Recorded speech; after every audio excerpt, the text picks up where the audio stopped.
জন্য তো বলছি এসে দিক, ওরা তো না দিলে হবে না, না হলে গদ্দি ছাড়ো, তাহলে আমরা দেব।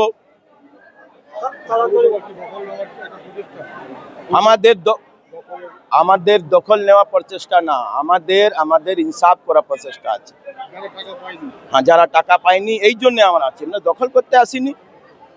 তোমরা যদি না চালাতে পারছো, না কাজ করতে পারছো, না টাকা দিতে পারছো, তাহলে গদ্দি ছাড়ো, তাহলে আমরা চালাবো। আশেপাশে তো মেসেজ যাবে, তো ও আসুক দিক। এমনি পালালে তো হবে না, জনগণ ছাড়বে না। জনগণের সরকার যেটা চাইছিল খুব বেশি,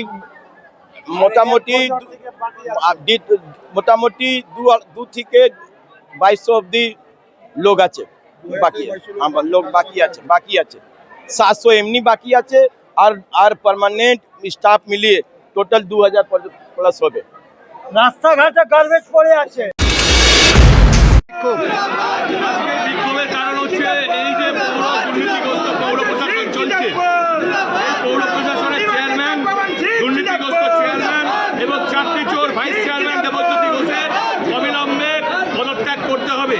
এই নির্দিষ্ট দাবিতে তাৎসহ পৌর বোর্ডকে পদত্যাগ করতে হবে, অথবা যেভাবে পয়সা লুট হয়েছে বা যারা পেনশন পায় না, যারা সরকারি কর্মচারী, যারা ক্যাজুয়াল কর্মচারী মাইনে পায় না, তাদের অবিলম্বে সমস্ত বকেয়া মেটাতে হবে।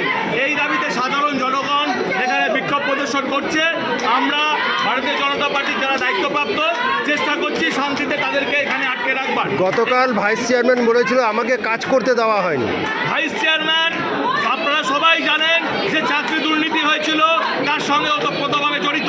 আমরা তার অবিলম্বে পুনরায় সিবিআই তদন্ত করে তাকে অ্যারেস্ট করবার জন্য দাবি রাখছি। আমার কাছে ভিডিও আছে, কোনো এদের খামখেয়ালি নেই, সব পালিয়ে বেড়াচ্ছে। একদম না, লুটে পুটে জিতেছিল, একটাও কাউন্সিলর ভোট মানুষের নিয়ে জিতেনি, এরা পালিয়ে বেরিয়েছে। সারা রাস্তাঘাট গার্বেজ জাম, রাস্তাঘাটে কলের জল পড়ছে কিনা পড়ছে, পুরো একদম গার্বেজ জাম, ড্রেন জাম, ট্রাক্টর নেই, কেউ নেই। কে এরা? তাড়াতাড়ি এখান থেকে বেরিয়ে যাক, না তো আমরা কালার ধরে বের করবো। এদেরকে বলে দিন তাড়াতাড়ি রিজাইন কি করি, আমাদের পরিবেশ পরিষেবা আমরা জানি না, না তো পৌরসভা তালা লাগান। এরা চুরি করেছে। কালকে ভালো ভালো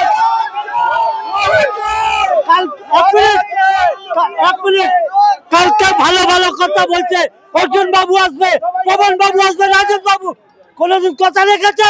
এমএলএ ফান্ড থেকে লাখ লাখ টাকা ফিরিয়ে দিয়েছে। এই চেয়ারম্যান দালালরা সব ভর্তি ছিল, এদেরকে তাড়াতাড়ি বের করুন, না তো বাড়ি গিয়ে কালার ধরে আমরা বের করবো একে তাড়াতাড়ি। আমার নাম অজয় সাউ, 7 নম্বর ওয়ার্ডে আমিও ছিলাম প্রার্থী। এই দেবু সরকার লুট করে জিতেছে, ওকে কলার ধরে বাড়ি থেকে নিয়ে আসবো। দেবু সরকারকে তাড়াতাড়ি রিজাইন দিতে বলুন।